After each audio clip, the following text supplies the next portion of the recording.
Jackie Solis, and this week I will be presenting on Thomas Carlyle.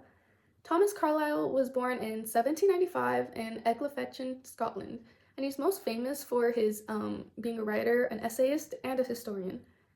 In his early life, he was very close to his mother. He was very family-oriented and focused on education. His parents wanted him to focus on education. His father, James, was a stonemason, and he was close to his mother, Margaret. And Carlyle was the eldest in his parents' second marriage, Margaret and James. Margaret was James' second wife after his first wife died at the age of 25. And this family, they were really religious and they were smart, but they weren't educated. Margaret could only read with difficulty and she could not write, even when she was married. And despite this, they still instilled Calvinist principles into Thomas Carlyle, and they taught him discipline. And it was his dad who taught him basic arithmetic, and he overall just loved learning. His early school began in his village, and he later attended Haddam Parish School until he was about 10 years old. He started learning Latin from a minister, which helped him prepare for his secondary education, but his journey to Annan Academy was 6 miles away. And his mother was very protective and cautious and didn't want him to attend the school, but James, the father, insisted, and in 1806, Thomas walked 6 miles to the academy where he would board during the week and return home on the weekends. At this academy, he excelled academically in math, and his teachers were uninspiring, and Thomas often felt the school experience was difficult and unhappy, and he felt unmotivated. And he was a strict Calvinist, and so his mother taught him to avoid conflict with other people, but this philosophy led him to being bullied at school. Carlyle had a hard time at school because he was picked on by his peers, and eventually he decided to go against his mother's wishes of being peaceful and decided to fight back. And after that, he mostly stopped getting picked on. And in addition to mathematics, he enjoyed studying languages, and it's likely that he did a lot of self-studying. In November 1809, at the age of 14, he went into Edinburgh University, where his parents hoped he would train for the ministry. And he made an 80-mile journey to Edinburgh on foot, walking the entire distance over 3 days. Once at the university, he enrolled in a general course, and he studied subjects such as Greek, Latin, and philosophy, and he particularly focused on mathematics. His first year in university he was very withdrawn, but he grew more confident as he went on, and he formed some friendships. A fellow student described him as being ironic, extravagant, but also he was very kind and simplistic, and he was influenced by the mathematics professor, and he was not impressed with a lot of his other lectures, but he was impressed with his mathematics one.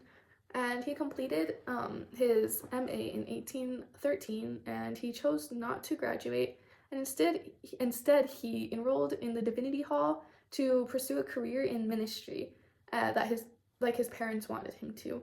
But he quickly found that it did not suit him, and he was unable to afford full-time study, so he opted for a combination of 1 year full-time study and 6 years part-time.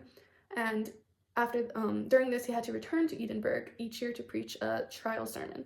And during his time in Edinburgh, Carlyle continued his personal study of mathematics, and he became very involved in intellectual debates. And he found his interest in mathematics and was waning, and he really wanted to continue pursuing his passion in writing and philosophy. In 1814, Carlyle left Edinburgh, and then he returned to Annandale, where he was actually appointed as a mathematics teacher at the academy. And despite this, he was very unhappy as a student there, and he was not content with the job, even though he was very competent as a teacher.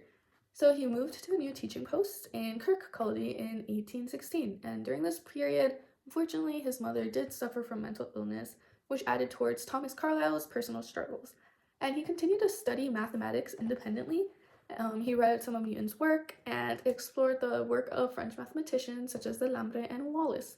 But however, he soon felt that his mathematical limitations would prevent him from furthering his career. In 1818, Carlyle had resigned from teaching after becoming unhappy with his position, and he returned to Edinburgh University, where he sought advice from the professor he looked up to, who suggested that Thomas would study engineering, and it was even suggested that he go to the US, but instead he attempted to study law for a brief period of time, but he was also unsatisfied with this, and he actually was struggling financially, and he began to pursue and focus on his passion and his love for literature and history, and it marked the beginning of his career as a writer. He also translated elements of the geometry into English, and he got recognition and financial support from this project. In 1821, he met Jane Bailey Welsh, a young woman who her father had recently passed. Carlyle and Jane developed a relationship. Jane was originally unsure of her feelings for him, but Carlyle continued pursuing her, and despite these differences and challenges of their courtship, they got married in 1826. During these years, his philosophical and intellectual transformation was very significant. He turned away from Christianity and he embraced atheism more, and it really, this was like really the turning point because it really separated himself from his religious upbringing. His early works included The Life of Schiller and the translation of Willem Meister. He also made his first trip to London, where he met very influential figures in his literature. And Carlyle and Jane moved to a small farm in Craig-in-Pootock, where Carlyle continued to be a writer.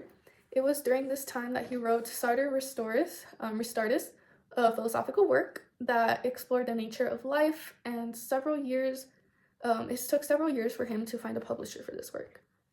By the time he moved to London in 1834, his career had gained momentum.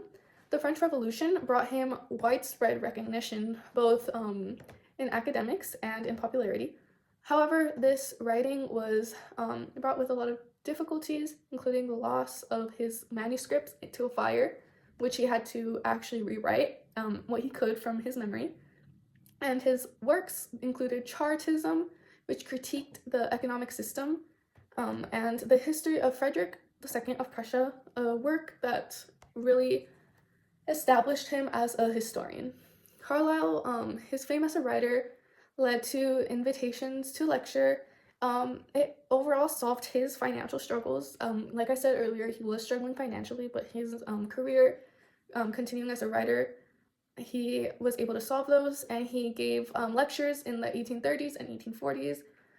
He was elected rector of Edinburgh University, and he eventually held it until the tragic death of his wife Jane in 1866.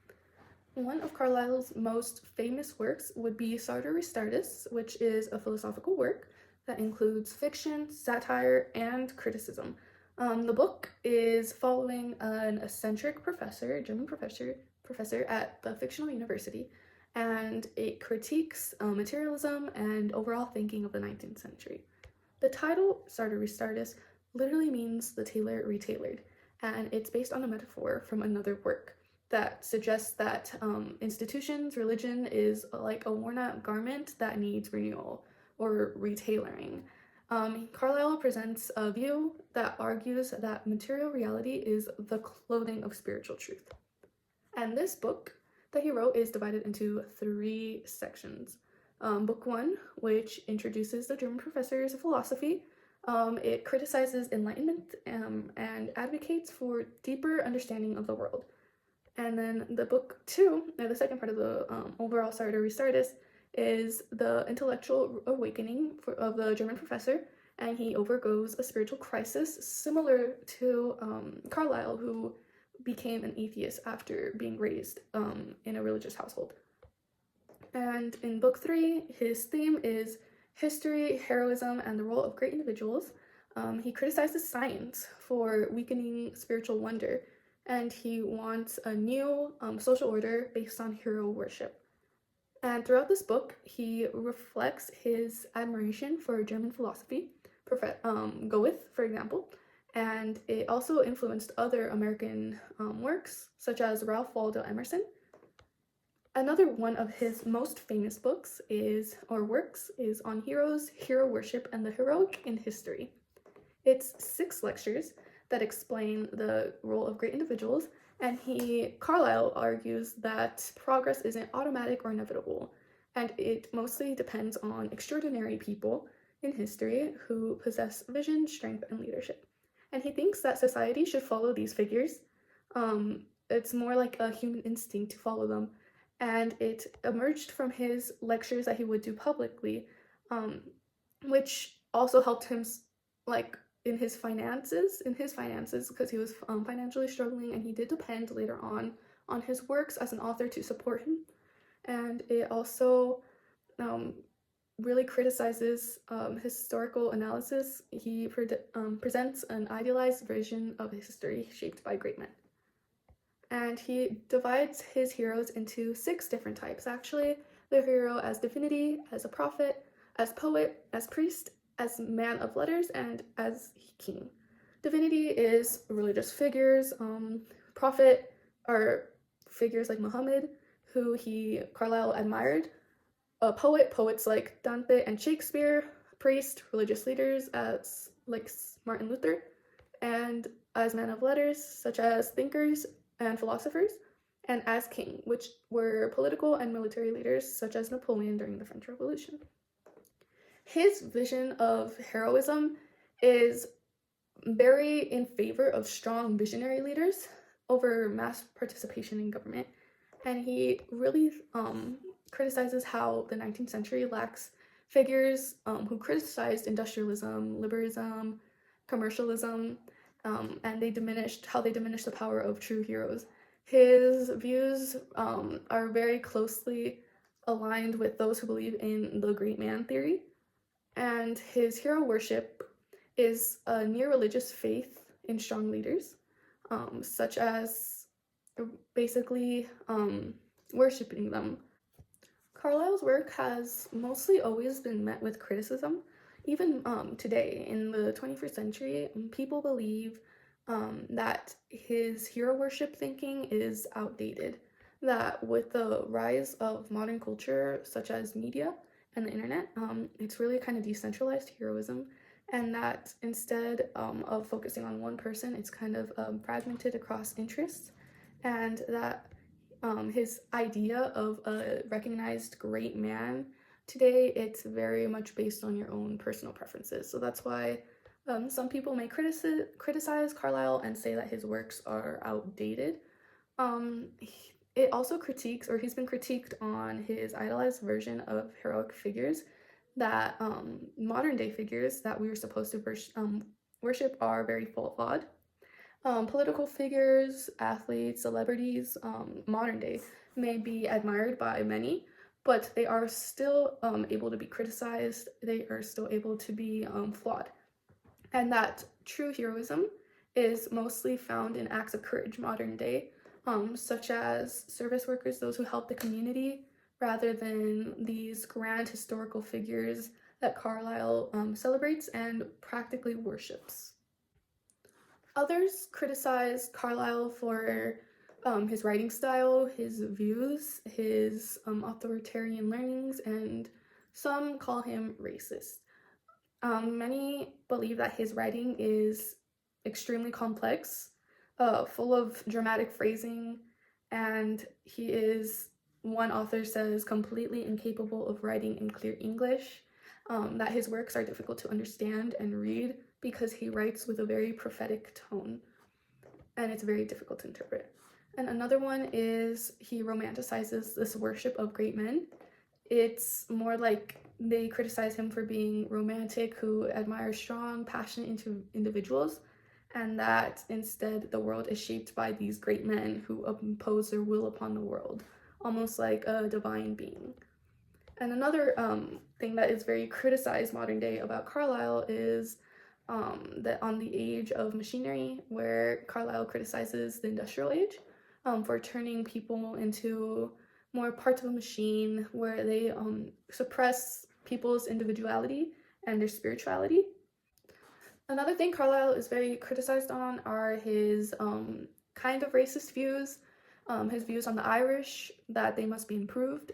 This is one of what many people see modern day as one of his moral failures. And they believe that over time his works became more extreme and more very opinionated.